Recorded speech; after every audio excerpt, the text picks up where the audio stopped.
זה בגדול. היום אנחנו הולכים לדבר על בעצם על איך הדפדפן מרנדר את העמודים. אנחנו נעבור גם קצת על העניין של ממש איך עובר התהליך הזה מ-HTML ל-CSS למה שאנחנו רואים על המסך, וגם נתחיל לגעת בדברים עצמם שקובעים איך האלמנטים נראים ואיפה הם יושבים. חלק מזה יהיה מאוד בסיסי, חלק פחות, אבל שוב, המטרה היא באמת לחזור לדברים שאולי ידעתם ושכחתם כדי להעמיק את ההבנה שלנו. אז עוד רגע נתחיל, ויש פה, נראה לי, ממש יצטרך מים. טוב, סבבה.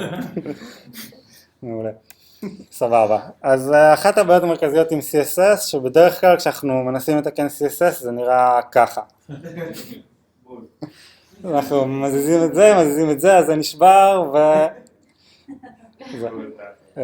לעומת זאת, איך שהיינו רוצים ש-CSS והפיתוח שלו יתנהג, זה יותר ככה.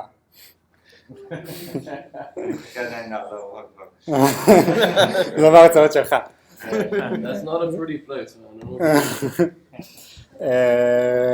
אז כדי שנוכל לעבור מהתסכול הזה לדבר הזה, ברגע שנתחיל יותר להבין את ה-CSS ואיך הוא עובד, אז יהיה לנו יותר כיף לפתח אותו ונגלה שזה לא כזה נורא. בסך הכל יש שם היגיון מאחורי הקלעים, זה עדיין שפת תכנות בסופו של יום. Logic doesn't necessarily mean good logic. Yes. אז נתחיל מהבסיס, והבסיס הוא בעצם מה קורה מבחינת הדפדפן, מה הפלואו של איך עמוד מתרנדר. אז יש כמה שלבים. בשלב הראשון העמוד, הדפדפן קורא את ה-HTML מרקאפ שלנו, והמרקאפ הזה מקבל ייצוג בזיכרון שנקרא אדום. שאותו אנחנו מאוד מכירים מאוד טוב, אנחנו עובדים איתו כל יום ב-JavaScript, jQuery, ככל טכנולוגיות המתקדמות יותר, אנחנו יותר מתרחקים מהעבודה ישירה מול אדום, אבל כולנו בסוף יודעים שיש את אדום. אחרי שהדפדפן מכיר את אדום, הוא עובר על כל הקבצי CSS שניתנו באותו page load. את ה-CSS הזה הוא מרנדר לעץ אחר שנקרא SOM, לא יודע איך לקרוא לזה, CSS OM, כאילו, שזה בעצם העץ שמחזיק את כל החוקים ה-CSSים שהוגדרו לעמוד הזה. בשלב השלישי, מה שקורה, הדפדפן מחבר את אדום, מחבר את ה-CSS OM ויוצר עץ חדש שנקרא הרנדר טרי. הרנדר טרי בתכלס הוא מאוד דומה לאדום, כשההבדל העיקרי בינו לבין אדום, שיהיו בו רק אלמנטים שיש להם חזות ויזואלית. מה זה אומר? כל מה שיש לו display none לא יהיה חלק מהרנדר טרי, וכל האלמנטים שהם לא ויזואליים והם כן חלק מהאדום, כמו ה-head tag או טאגים אחרים שאין להם שום ייצוג ויזואלי. סקריפט טאג, לדוגמה, הוא לא יהיה ברנדר טרי. אחרי שהוא בעצם בונה את העץ הנחמד הזה, יש את השלב שנקרא layout במעבר אחד על כל העץ הוא יודע בעצם לחשב את כל הסיפור של איפה מבחינה גיאומטרית כל דבר בעמוד אמור להיות ממוקם, וברגע שהשלב הזה נגמר מגיע שלב הפיינט עצמו, שזה השלב שהוא אשכרה מצייר את הכל על המסך. אז אם נסתכל על איזשהו דוגמה, אז זה נגיד דוגמה לאיך זה נראה מאחורי הקלעים. יש לנו פה את הדום הבסיסי שלנו בעמוד, יש לנו את ה-CSS OM שזה בעצם החוקים שה-CSS נותן לנו לעץ הנחמד שלנו, וזה בעצם מקושר לדום, זאת אומרת הבאדי לפי ה-CSS צריך לקבל פונט סייז, לפי זה, אבל תשימו לב נגיד שהספן הזה פה הוא עם display none.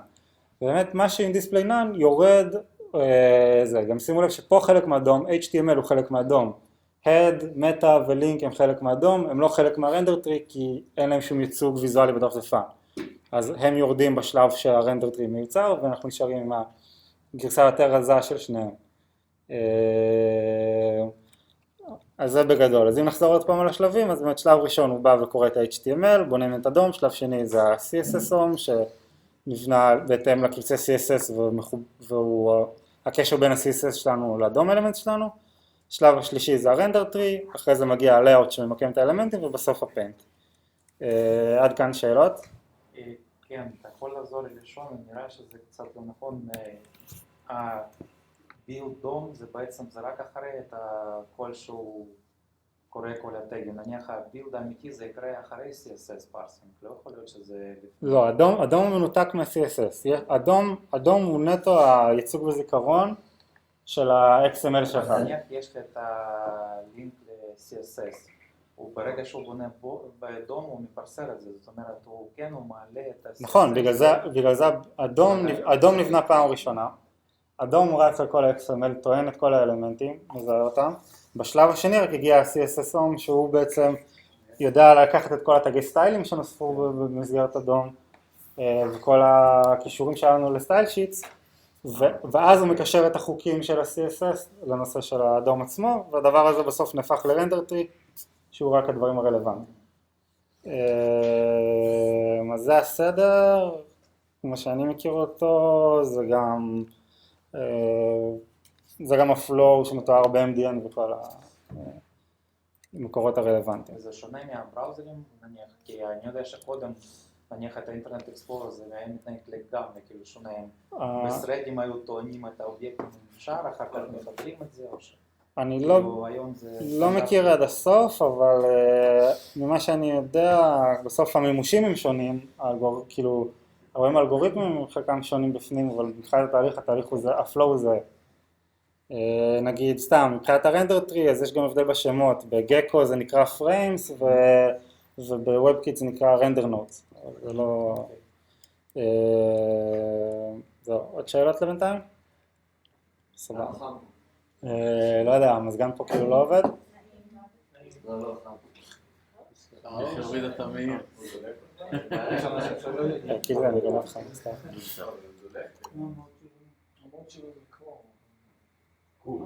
יש שם ההון? עכשיו אפשר להמשיך. סבבה. הלאה. אז בעצם פה דיברנו על התהליך עצמו, ועכשיו אנחנו נדבר על מה קורה בפועל מבחינת האלמנטים שאנחנו שמים בדום, ומבחינת איך הדפדפן מרנדר אותם. בעצם האבן בניין הבסיסית של כל התהליך הזה, זה נקרא boxes או הבוקס מודל. הבוקס מודל בעצם כאילו מבחינת אדום, כל דבר בסופו של דבר הוא בסך הכל איזשהו קופסה מלבנית, שבהתאם להגדרות CSS-יות הוא יודע להמשיך איך לצייר אותה, כשמה שמגדיר איך כל יחידה עצמה נראית, שזה בעצם הבוקס מודל. אז באמת הבוקס מודל, ואנחנו עוד רגע נראה בדיוק את זה, אז הוא קובע מה הגודל של האלמנט, וזה בעצם שילוב של כמה אטריביוטס, שזה הפדינג, זה הבורדר, זה המרג'ין והקונטנט עצמו, שזה בעצם כמו מעין בצל כזה של שכבות, שקובע בסוף את הגודל והצורה של האלמנט שלנו. אז אם נסתכל על הבוקס מודל הדפולטיבי, שהוא גם נקרא קונטנט בוקס, שזה גם התרשים הנחמד שאנחנו תמיד רואים באינספקט אלמנטס, אז זה האבן בניין הבסיסית. אז הדרך של הדפדפן לדעת ולהכיר איך כל אלמנט מקבל את הגודל שלו, זה שילוב של כל הפרמטרים האלה, שזה מרג'ין, בורדר, פדינג והקונטנט עצמו. מה זה? חוץ מאקספלור. עכשיו...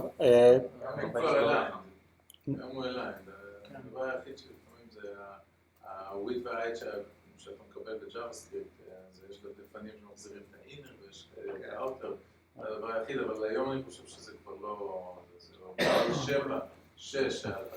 כל האלה שחונקים את האינטרנט. אז באמת, אז בעצם שילוב של כל הפרמטרים האלה אומר לדפדפן לדעת לחשב את הגודל של האלמנט. אממה, יש לזה שתי שיטות, זאת אומרת, יש שיטה אחת שנקראת content box ושיטה שנייה שנקראת border box. זה שני צורות שונות של... מה זה? padding box. צודק.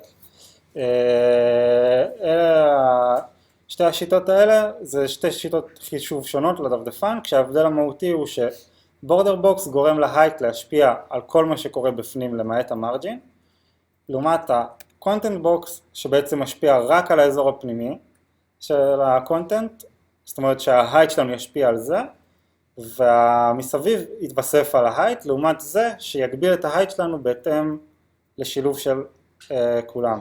אגב, מי יודע עם איזה שיטה אנחנו עובדים? לא, בורדר. בגדול, בגלל... אפשר לתת, עוד רגע אנחנו נראה דוגמה, אפשר לתת אטריביוט שנקרא box sizing, שאת מגדירה לדפדפן, איזה מודל את מעדיפה לחשב את הזה. לא, הדיפולט של הדפדפן הוא content box.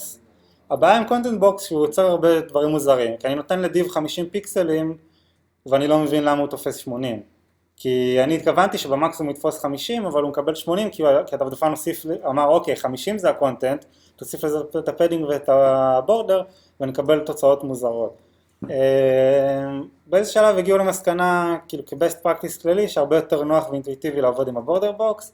מי שהכי עזר להטמיע את זה באופן מוחלט זה בוטסטראפ, שבריסט שלהם הם מגדירים הם דורסים את הדיפולט של הדפדפן, ואומרים שהדיפולט יהיה בורדר בוקס ולא קונטנט בוקס, ולכן רובנו כן משתמשים בבורדר בוקס.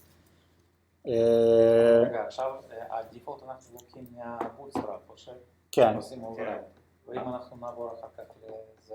גם material design לדעתי משתמש... איפה להוסיף הינט? לא, אפשר, אבל מה... אבל מבחינת שהם עשו בסיס.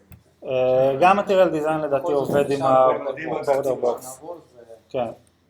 קודם כל אנחנו חיים היום סייד ביי סייד, אז מן הסתם מי שיקח זה הסלקטור היותר חזק, ואם שני הסלקטורים אותו דבר, זה ה-CSS שיטה עם גישה.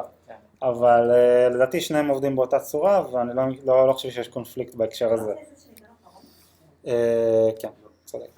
אגב, מסביב לבורדר יש גם outline. יש נכון. property נכון. בשם outline, אבל הוא אף פעם לא נכלל בתוך הבוקס, אין outline box כאילו. כן, outline הוא פשוט נוסף, הוא כאילו, הוא חור שחור באזור של המרג'ין. זאת אומרת, הוא מתווסף מעל המרג'ין, אבל הוא לא משפיע בשום צורה על ההייט, הוא פשוט חי על האזור הזה. בין הבורדר למרג'ין. בדיוק. אז עכשיו בואו נסתכל ונראה קצת שנייה על הדוגמאות, ואז גם ניתן מקום לשאלות. אז באמת, אם נסתכל נניח על רואים סבבה? כן. אז אם נסתכל על השתי קופסאות החמודות שיש לנו פה. לא, אפשר להגיד רגע, לא, זה לא טוב. תגידים אותה למעלה, סבבה.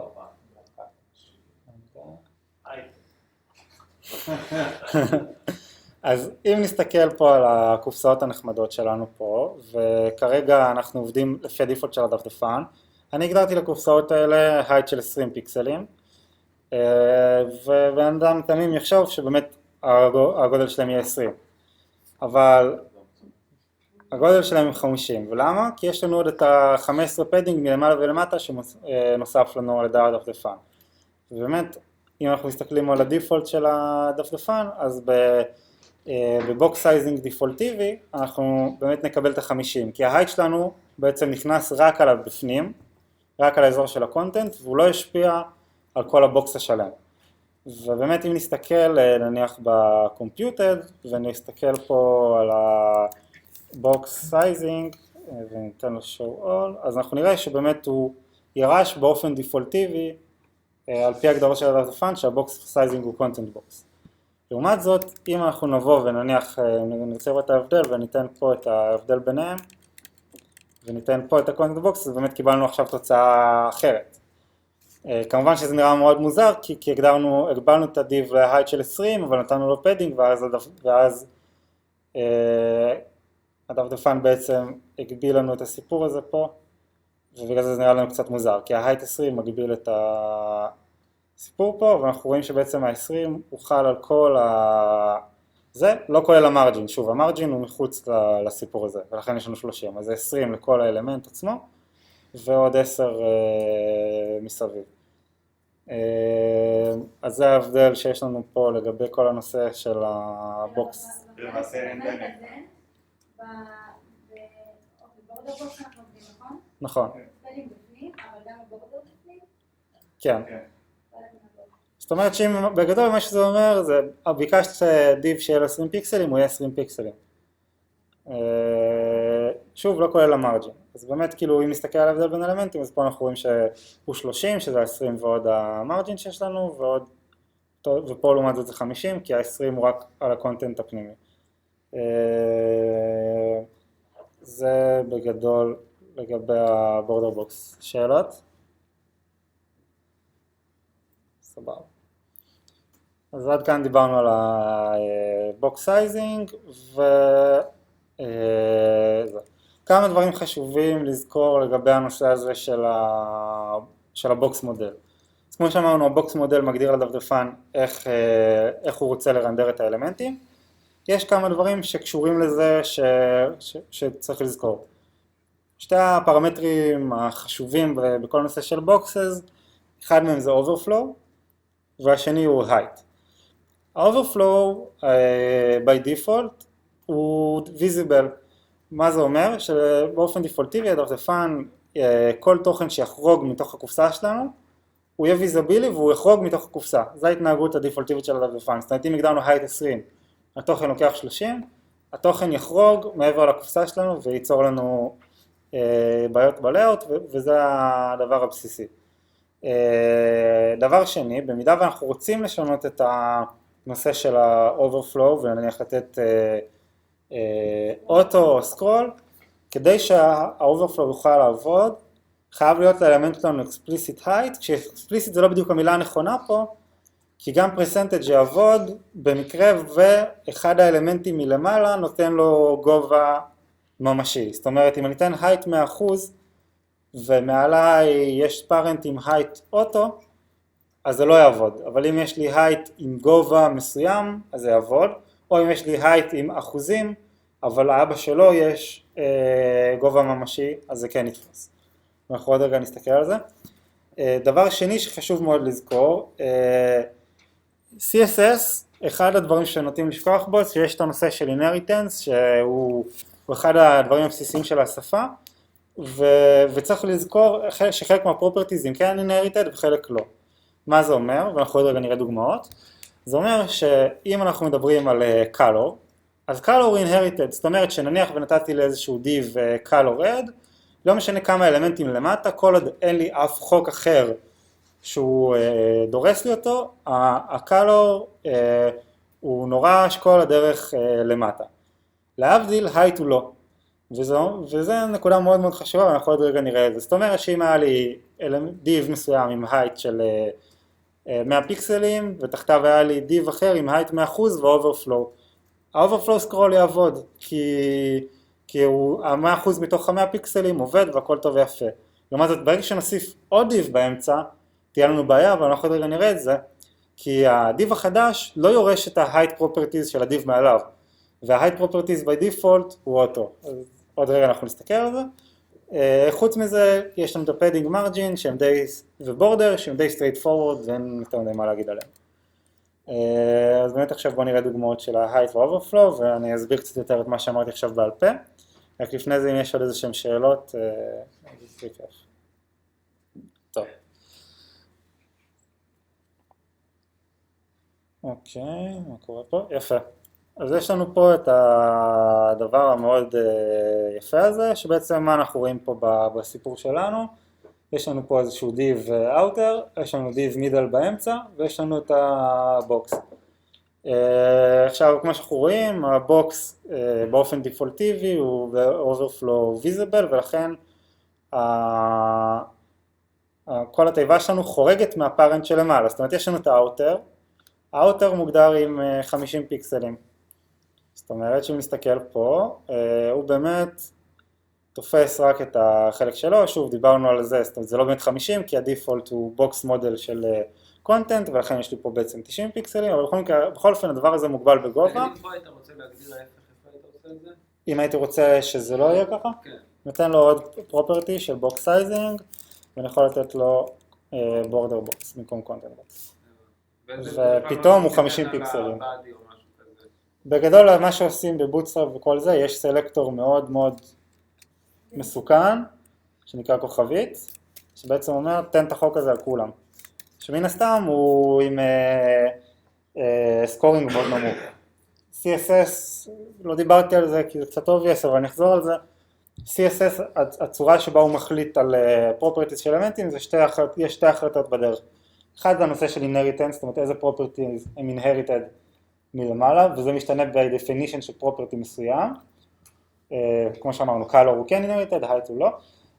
והדבר השני זה כל הנושא של חוזק של explicity, סלקטורים, יש מלא סלקטורים, כל סלקטור מקבל ניקוד לפי החוזק שלו, נגיד ID יש ממש טבלה, ID יש לו חוזק מאוד חזק, ID ו-parent, tag לעומת class, attribute, כל החוקים האלה, siblings, יש המון סלקטורים, כל סלקטור יש סקורינג, ולפי הסקור המנצח, הדפדפן מחליט ברנדר טרי, או איזה חוק הוא applied כרגע לאלמנט. שיש סימן קריאה. או important, כן.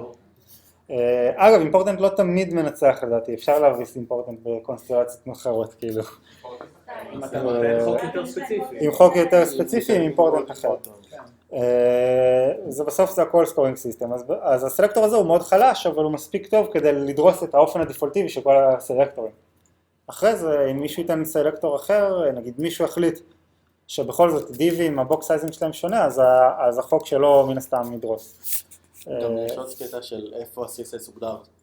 אם זה על האלמנט או על אותו דף או בקובץ חיצוני. כן, זה היה עוד סיפור. אז באמת, אם נחזור לדוגמה שלנו פה, אז יש לנו פה את האוטר שהוא עם 50 פיקסלים, יש לנו את המידל ויש לנו את הבוקס באמצע, מתחת. עכשיו נתתי פה לבוקס שלי הייט 100% ונתתי לו אוברפלואו אוטו, ומה שציפיתי זה שהאלמנט פה יהיה לו סקרולינג פנימי ושהוא ייכנס יפה בתוך הפארנט. עכשיו למה זה לא קרה?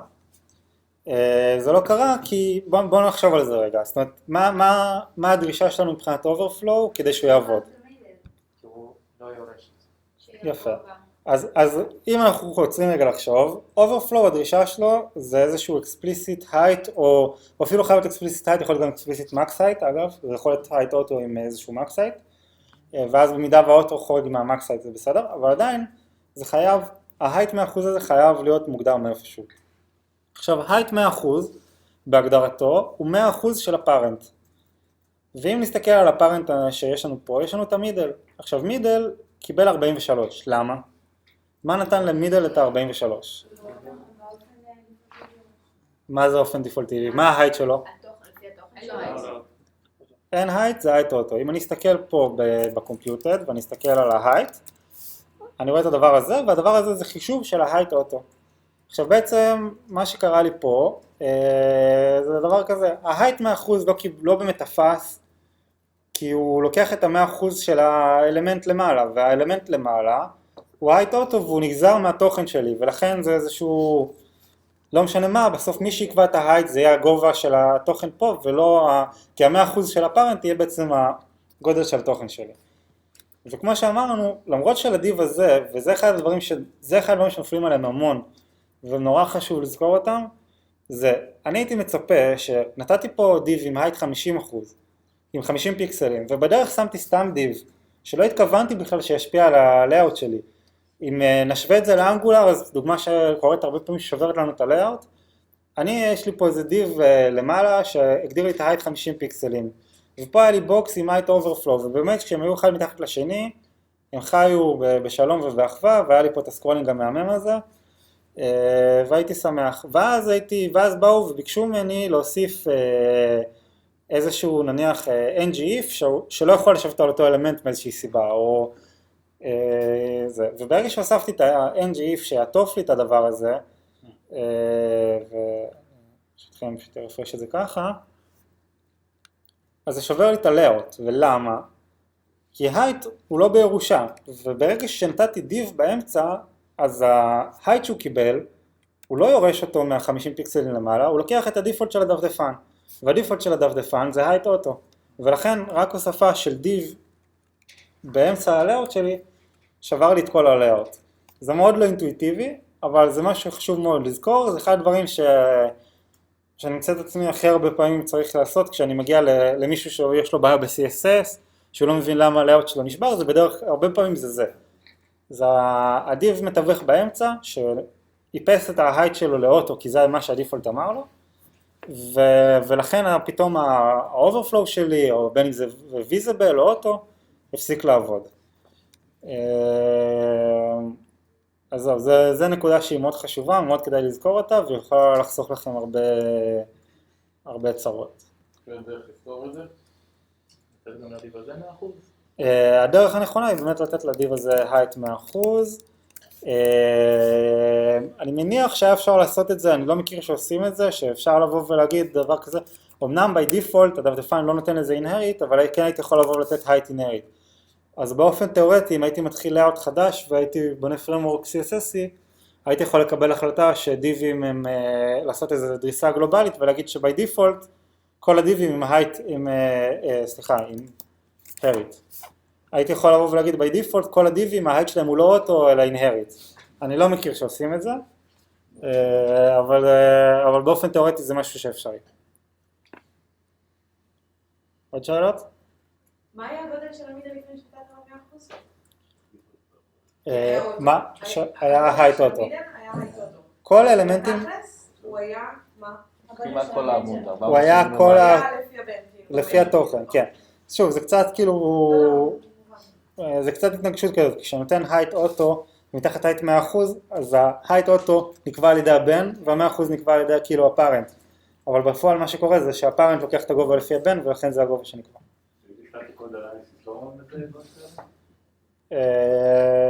קודם כל אין לנו היום, זה האמת אחד ההברקות של רן שאנחנו נכניס, אין לנו היום static analysis על כל הנושא הזה של CSS. לא יודע אם הוא יכול לזהות את זה, אבל בטוח אפשר לתת לינטים שיעזרו לנו לזהות כל מיני מקרים בעייתיים. לא יודע ספציפית את זה הוא יכול לזהות, כי הוא עדיין מאוד טייט להשתינה, ויש המון דברים שמזה. בעוד הוא כבר מפנים,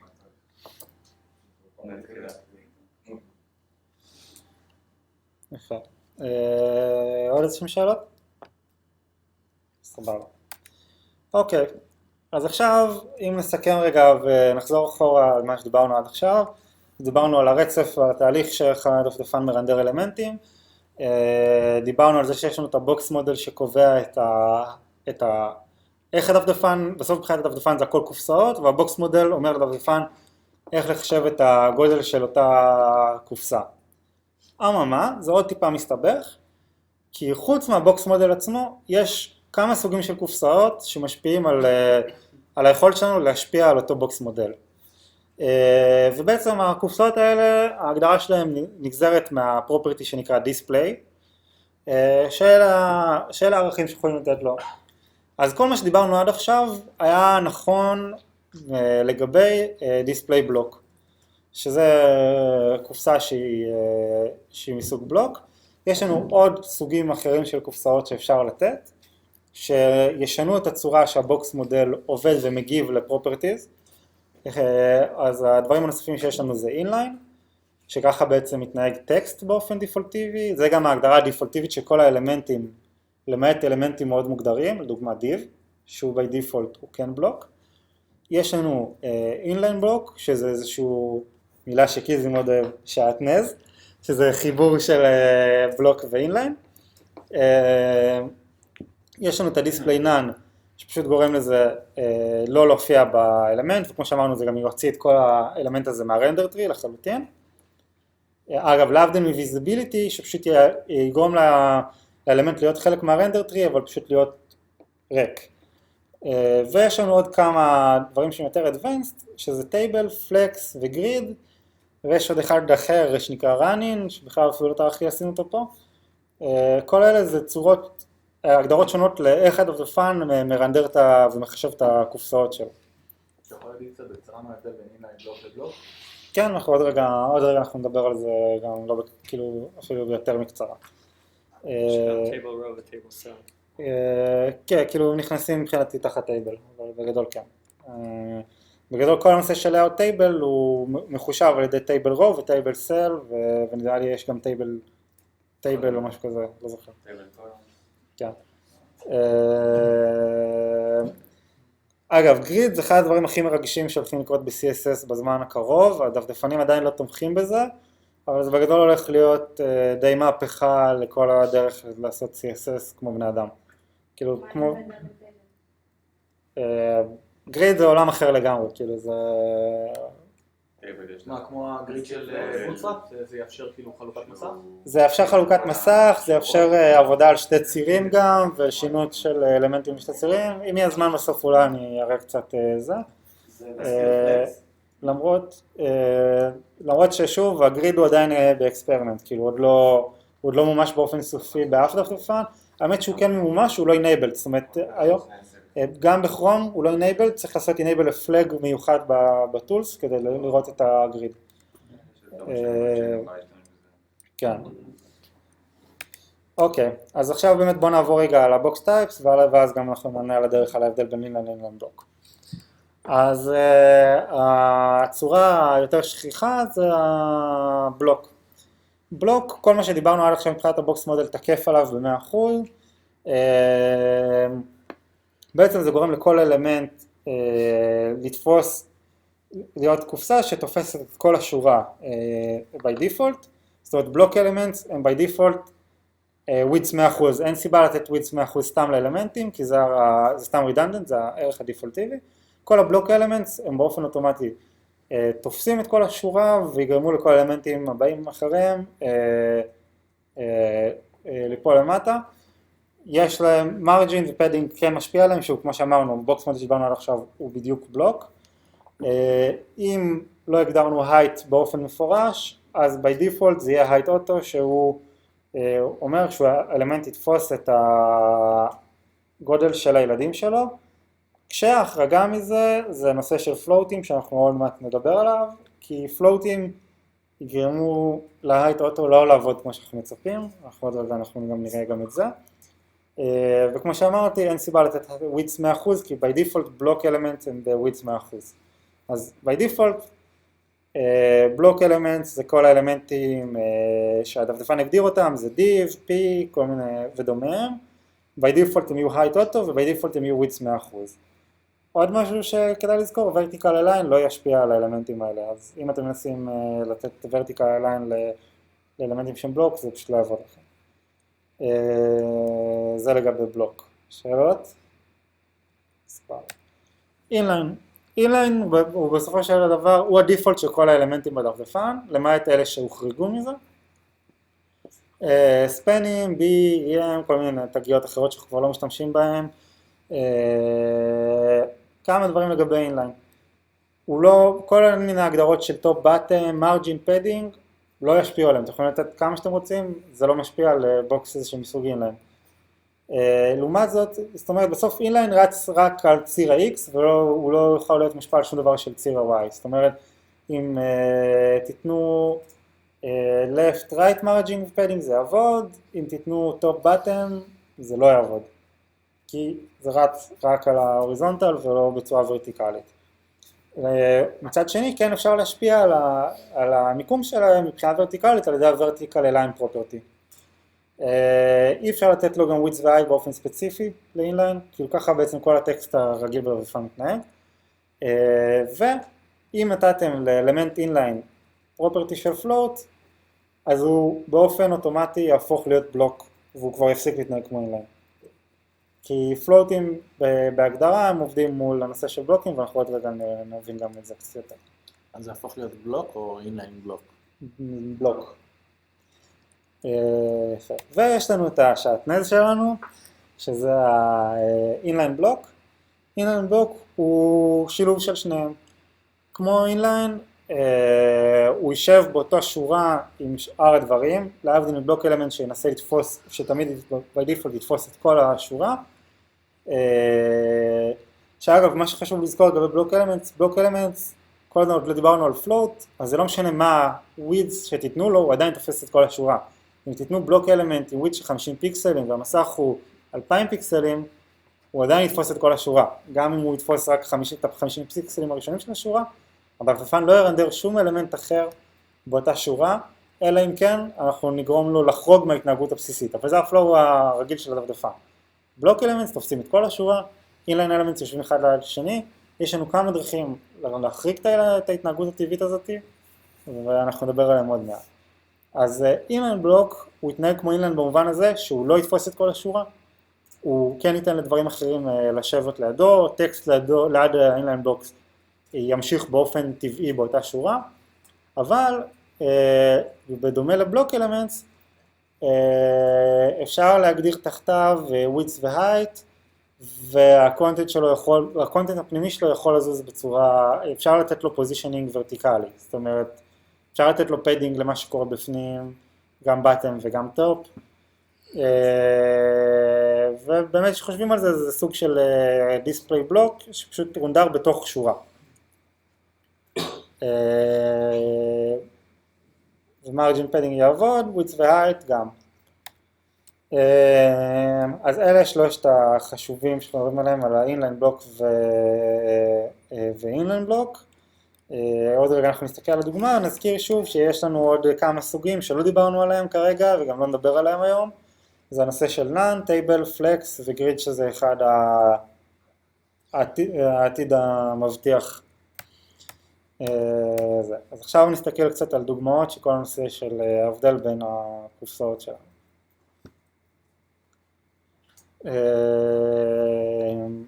מישהו רוצה לנחש איזה דיב ומה? הראשון,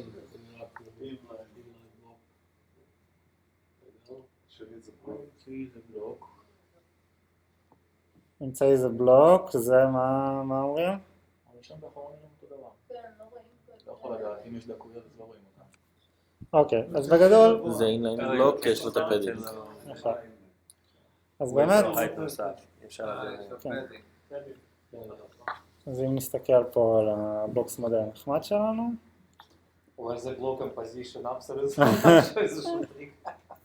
יפה, אז הגדרנו P ויש לנו פה בפנים את הספן והספנים, לכל הספנים נתנו את אותם הגדרה. אמרנו לכל הספנים שיש להם פדינג ונתנו להם בורדר וקלור כדי שיהיה לנו יותר קל לזהות. אז באמת אם נסתכל על inline באמת זורם בתוך הפלואו של ה-P שלנו, יש לנו טקסט באמצע ספן ועוד טקסט, והספן פשוט זורם, הוא זורם בפנים, מה שכן, אבל הפדינג שלנו לא באמת קיבל איזושהי ויזואליות, זאת אומרת אם אני ננסה להסתכל על מה שקורה פה, אז ה-inline הימני והשמאלי תפס, אבל בעצם, באמת שזה נראה קצת מוזר. לא אמרת שעדיף לא לערב אלמנטים, נניח יש טעות שאנשים עושים בספן, שמים את הבלוק אלמנטס ומנסים בגדול, אותם ולשנות בדרך כלל עושים הפוך, אין בעיה לשים אינליין בתוך בלוק, אבל עדיף לא לשים בלוק בתוך אינליין. זה בעיה, לא? כן. מנסים לעשות את זה. נכון. כן, דיבים בתוך שניים, או בי בתוך ספן. כן. כששוב, יש מקרים שנגיד בוחרים לעשות את הדברים האלה, כי נגיד, כדי לא לשבור את ה-layout בנושא של ה-height, כמו שדיברנו קודם. ובאמת אם נסתכל עכשיו על הספן הזה, אז הוא בבלוק, ולכן הוא ירד שורה ותופס פה את כל השורה, ושוב זה גם לא משנה באמת אם אנחנו נגדיר פה איזשהו width אחר, זה לא, זה שנתנו לו width של 50 פיקסלים, לא אומר שעכשיו שאר האלמנטים יוכלו לרדת, לחיות ליד, כי הוא עדיין דיספליי בלוק והוא תופס את כל השורה.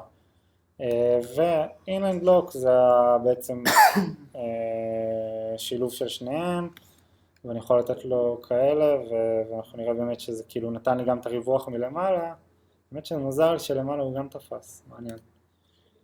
נבדוק את זה. אז זה בגדול לגבי שלושת הסוגים האלה. שאלות? סבבה. אוקיי, אז אם נעשה עוד פעם איזה סיכומון, אז דיברנו קודם כל על הפלואו של איך הדפדפן מרנדר את הדברים, דבר ראשון אדום, מגיע CSS אחריו זה נהפך לרנדר טרי, יש את שלב הלאוט שפעם אחת מחשב את כל הלאוט שלנו, ויש את שלב הפיינט. כל הפלואו הזה, אגב, זה משהו ששווה להכיר אותו לעומק, כי הבנה עמוקה שלו זה הדרך המרכזית שלנו לעשות אופטימיזציה לדפים ולבעיות פרפורמנס בעמודים. שאיפה אנחנו רואים את זה? בעיקר בעמודים שיש להם המון אלמנטים, כי ככל שהעץ, הרנדר טרי שלנו יותר גדול, אז כל החלטה או כל שינוי בקוד שלנו שישנה, האם ישנה את הסקופ של הרנדר של הפונקציית רנדר, או שיעשה רק פיינט במקום רנדר, שפיינט רק משנה, נגיד זה רק צביעה של אלמנט, אז הדפדפן יודע רק לצבוע את האלמנט, אבל הוא יודע שהוא לא צריך לעשות סטרקצ'ר מחדש של כל הטרי, לעומת פונקציות של רנדר שיכולות להשפיע על כל האלמנטים הרלוונטיים. ההבנה העמוקה של הדברים האלה יכולה לאפשר לנו לעשות אופטימיזציה לדפים, ולהגיע לתוצאות יותר טובות, וזה באמת מאוד רלוונטי בעיקר בדפים מאוד כבדים, כמו גרידים ודברים כאלה. אז דיברנו על הפלואו, דיברנו על זה שבסוף מבחינת היחידת מידה שלנו של כל דבר, היחידת מידה שלנו היא בוקסס מלבנים, כל דבר הוא בסך הכל מלבן. עכשיו לדפדפן יש כמה דרכים להבין איך להציג את המלבן הזה. דבר ראשון שקובע את זה זה הבוקס מודל, שמורכב מהפדינג, מהמרג'ין וההייט והבורדר, כשאנחנו יכולים לעשות שתי שיטות חישוב, אחד זה הקונטנט בוקס, שני זה בורדר בוקס. קונטנט בוקס זה דיפולטיבי של דפדפן, בורדר בוקס זה מה שאנחנו משתמשים בו ביום יום, כי דרסנו את ההגדרה הדיפולטיבית של הדפדפן, ויש לנו סוגים שונים של בוקסס שיקבעו את הצורה שהדפדפן יתייחס לפרופרטיז שלנו. דיברנו על אינליין, על בלוק ועל אינליין בלוק, ואמרנו שיש עוד כאלה בדרך כמו טייבל ופלקס ונאן. זה עד כאן. אז עד כאן הבנו את הפלואו הבסיסי, שהפלואו הבסיסי זה שדיספליי בלוק הוא יתפוס את כל השורה, ודיספליי אינליין יאפשר לכמה אלמנטים לתפוס ליד, אבל יש לנו דרכים כדי להשפיע על הלייאוט הטבעי הזה, כי בסוף דפים הם יותר מורכבים מכמה קופסאות בשורה. אז מה הדרכים שלנו בעצם ללמד את הדפדפן, לחרוג מההתנהגות הטבעית של הבלוקים ולאפשר לנו לעשות לה כל מיני שינויים. אז השיטה הראשונה שיש לנו זה פלוטים, דבר נוסף שיש לנו זה פוזישנינג, שזה כל הנושא של הפרופרטי של פוזישן, שזה אומר פוזישן אבסולוט או פיקסט, או סטטיק שהוא הדיפולטיבי, זאת אומרת סטטיק זה הפוזישן דיפולטיבי שמאפשר לנו את הבלוקים. יש לנו יש לנו טייבלים שזה שיטה אחרת לעשות את זה, ויש לנו פלקס בוקסים שזה צורה אחרת, מודל אחר של בוקס שמאוד מאפשר לנו לקבוע בוקס אחד שיכול לקבוע איך הילדים שלו יכולים לדעת למקם את עצמם, ויש לנו את הגריד שעליו אנחנו לא נדבר כי הוא עתידי. בגדול יש לנו עוד 10 דקות ונראה לי שאנחנו כן נספיק לדבר קצת על פלוטים, אלא אם כן אתם חושבים שזה כבר too much ונעשה ריקאפ של שאלות ונשמור אותו, ניתן לפלוטים לגלוש לסשן הבא. סבבה. אז יש עוד שאלות? סגור.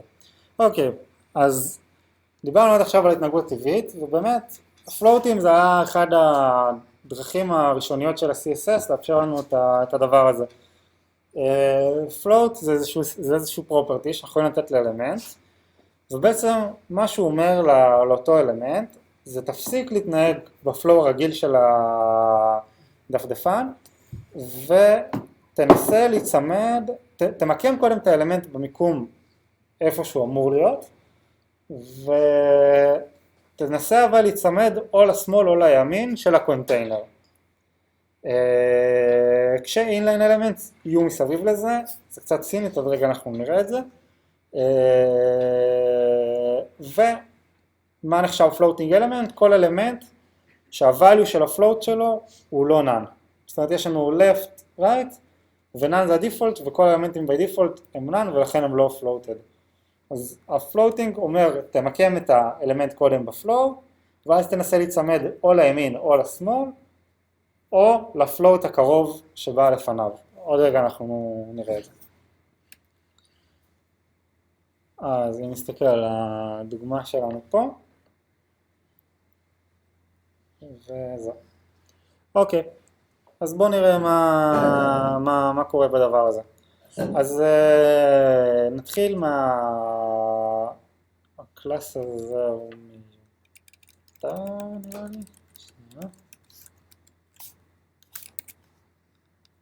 כן, סבבה.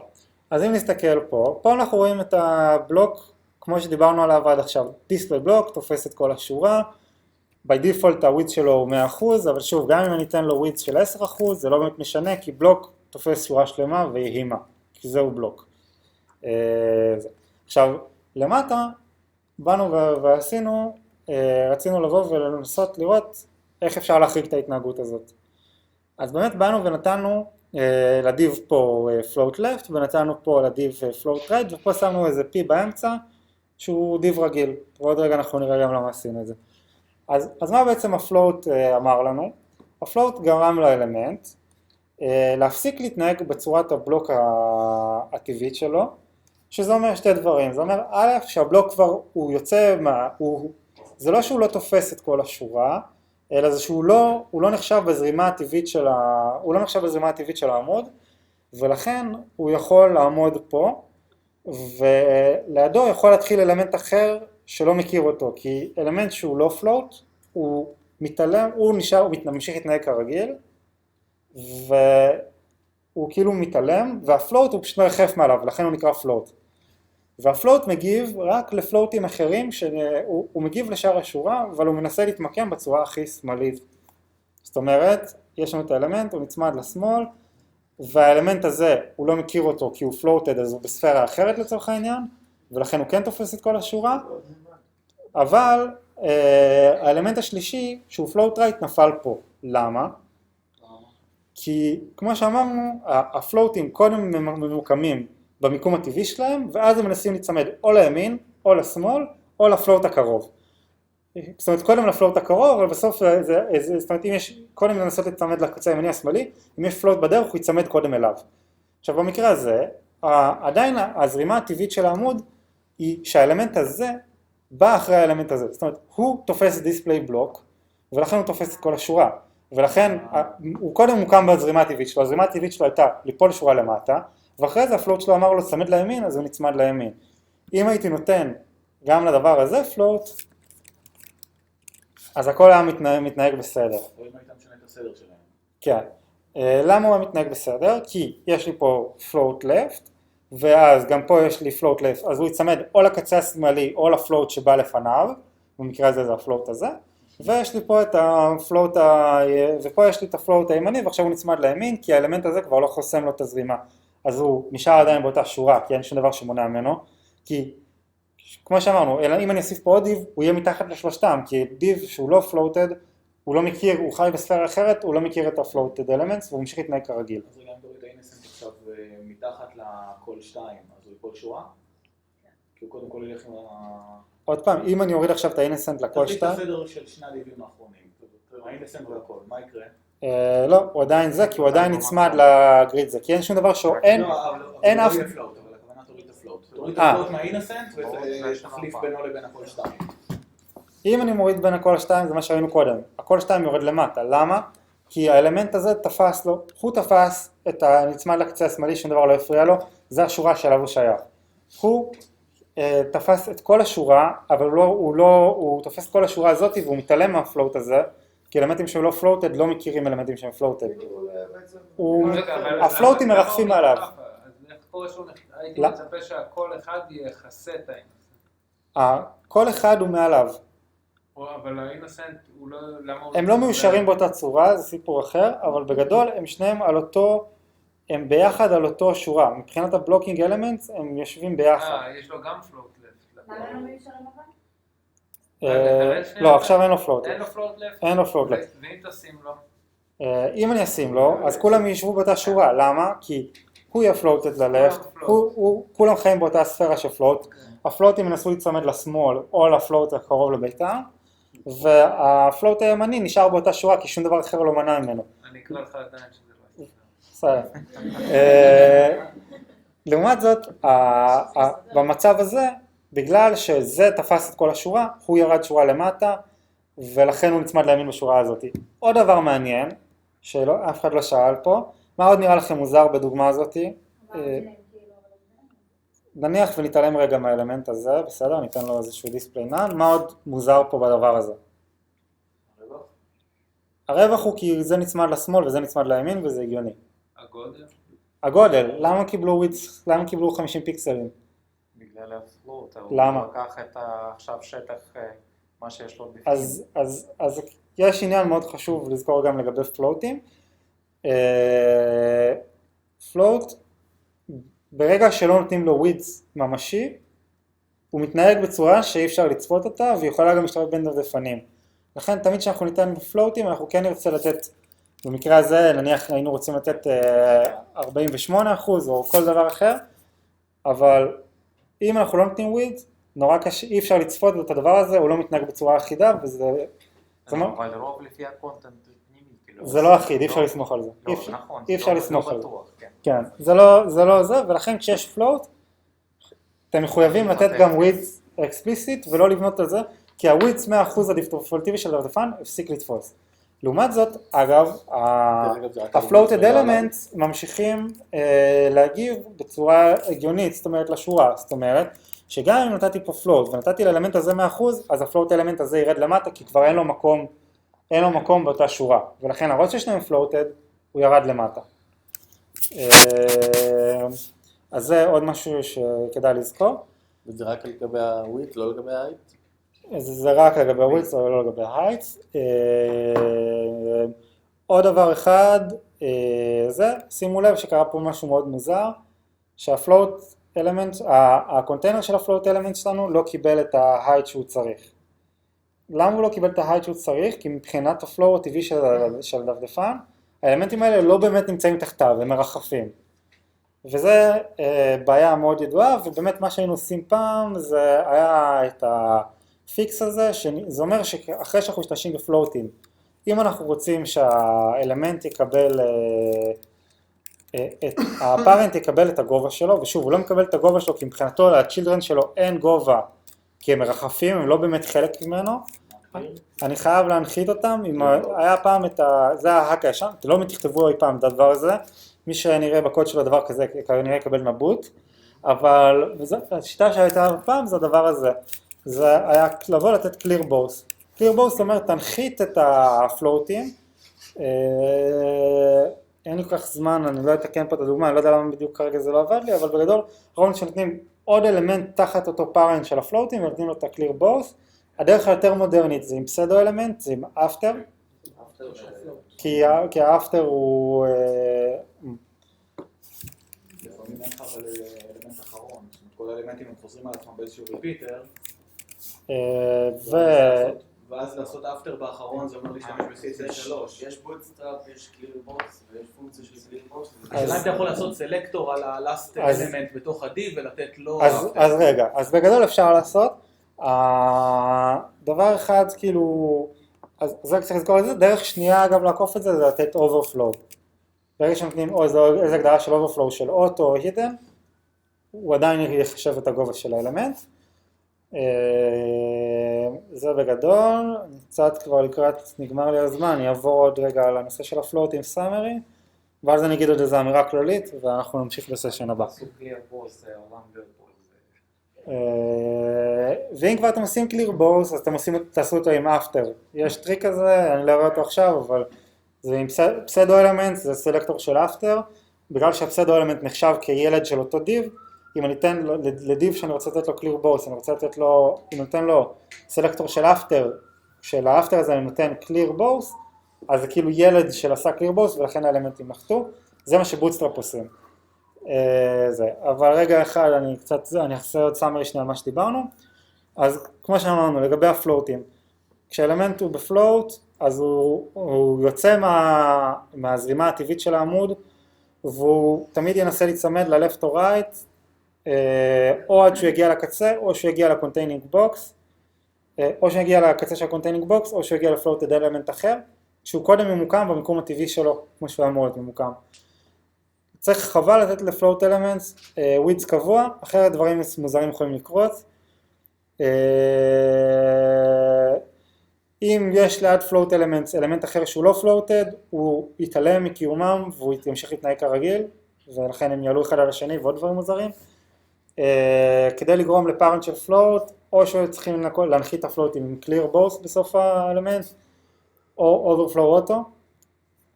ואמירה אחרת אחרונה שחשוב לזכור זה ה-Bootstrap Grid System כולו מבוסס על פלוטים, ולכן באופן, בוא נגיד את זה ככה, ביום יום, אם אתם מוצאים את עצמכם מתעסקים עם פלוטים, כנראה שאתם עושים משהו לא נכון.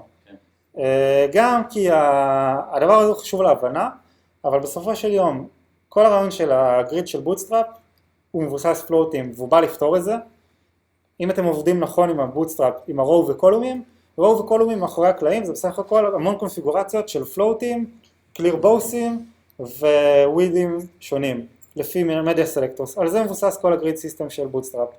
ולכן, אם אתם עובדים עם בוטסטראפ נכון ועל הגריד סיסטם הנכון שלו, אין סיבה הגיונית שאתם תצטרכו להתערב בפלוטינג שלו, כנראה שאתם תעשו יותר נזק מאשר תועלת אם אתם מוצאים את עצמכם זה. יותר מזה, אם אתם רוצים לשנות התנהגות בבוטסטראפ של פלוטינג, עדיף תיתנו את הקלאסים של בוטסטראפ, float right או float left, כי הם יתייחסו שם לכל מיני edge cases ביחס שלהם לרואו וקולומים. זו האמירה אחת. האמירה השנייה, אנחנו כבר יותר בכלל לא נשתמש בפלוטים, כי אנחנו עוברים להשתמש בפלקס לאyout של material design, כשבפלקס לאyout, פלוטים אין להם משמעות. הפלקס לאyout אבל מה עם האינטרנט אקספלורר 11? עדיין אנחנו תומכים בו אינטרנט אקספלורר 11 תומך בפלקס סיסטם. אבל לא מלא. מלא. כן. כן, תומכים. 11 חבר'ה. בני אמר את זה שנכתב. לא, הוא אמר edge, אבל edge 11 אם אפשר, אבל ג'סטין יושב ככה, כמו קרצייה. אוקיי, אז מה שצריך, רגע, שנייה, עוד רגע נעשה את הדיון על זה, כי אני רוצה לסכם.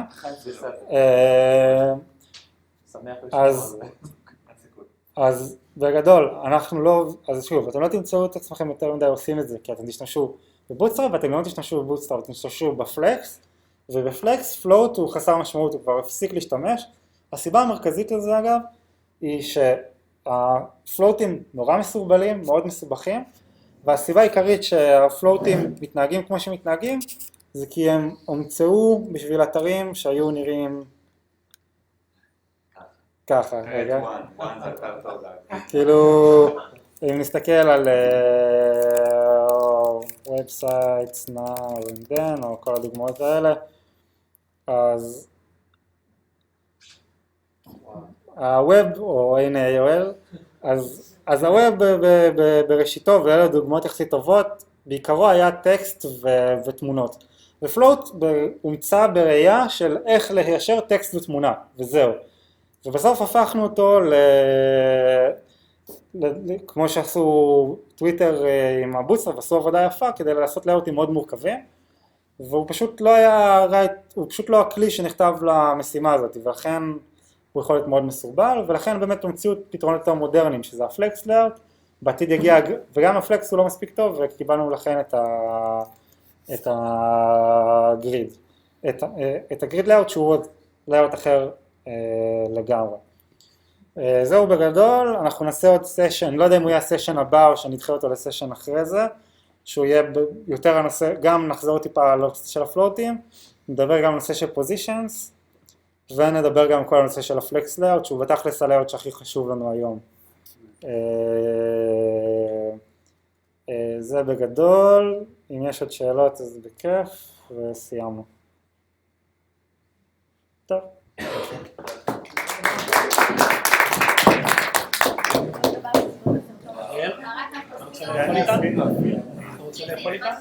לא, אבל עדיין בא לי סלט.